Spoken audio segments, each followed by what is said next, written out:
Hello friends welcome to my channel. आज के आमी रान्ना करब टैंगरा माछेर झाल।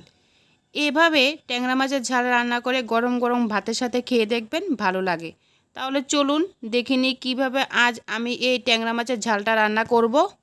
कड़ाइते तेल गरम करे निये एर मध्य दिये दिচ্ছি हलुद लवण मेखे राखा टैंगरा माछगुली। एखाने आमी 200 ग्राम टैंगरा माछ निয়েছি। आपनारा चाइले बाड़िये कमिয়ে निते पारेन। माछगुलिके उल्टे पाल्टे भेजे निচ্ছি।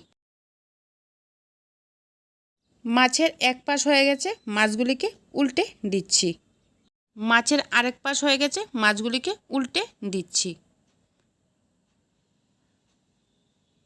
উল্টে পাল্টে ভেজে নেওয়ার পর মাছগুলি ভাজা হয়ে গেছে।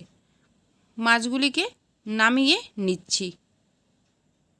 মাছ ভাজা তেলের মধ্যে দিয়ে দিচ্ছি 2টা তেজপাতা, দিয়ে দিচ্ছি হাফ চামচ চিকন জিরা। এগুলিকে কয়েক সেকেন্ড নেড়ে চেড়ে ভেজে নিচ্ছি। এগুলিকে ভেজে নেওয়ার পর দিয়ে দিচ্ছি 1 চামচ আদা বাটা, দিয়ে দিচ্ছি একটা টমেটো বাটা, দিয়ে দিচ্ছি 1 চামচ লঙ্কা গুঁড়ো, দিয়ে দিচ্ছি 1 চামচ ধনিয়ার গুঁড়া, 1 চামচ জিরার গুঁড়া, পরিমাণ মতো লবণ আর হলুদ। সবগুলি মশলাকে গ্যাসের আঁচ কম রেখে নেড়ে চেড়ে মিশিয়ে নিয়ে মশলাটাকে ভেজে নিচ্ছি।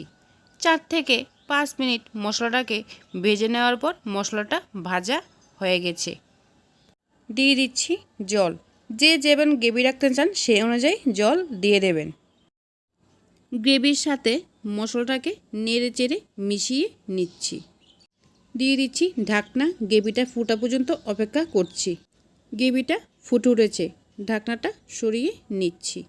দিয়ে দিচ্ছি আগে থেকে ভেজে রাখা ট্যাংরা মাছগুলি। গ্রেভির সঙ্গে ট্যাংরা মাছগুলি নেড়ে চেড়ে মিশিয়ে নিয়ে ঢাকনা দিয়ে রান্না করে নিচ্ছি 7 থেকে 8 মিনিট। ঢাকনা দিয়ে 7 থেকে 8 মিনিট রান্না করে নেওয়ার পর ঢাকনাটা সরিয়ে নিয়ে ট্যাংরা মাছগুলিকে নেড়ে চেড়ে দিচ্ছি। গ্রেভিটা অনেকটাই শুকিয়ে গেছে। আমার এই ট্যাংরা মাছের ঝাল রান্না সম্পূর্ণ রেডি। আমার রান্না যদি আপনাদের ভালো লেগে থাকে তাহলে লাইক, শেয়ার, সাবস্ক্রাইব করবেন।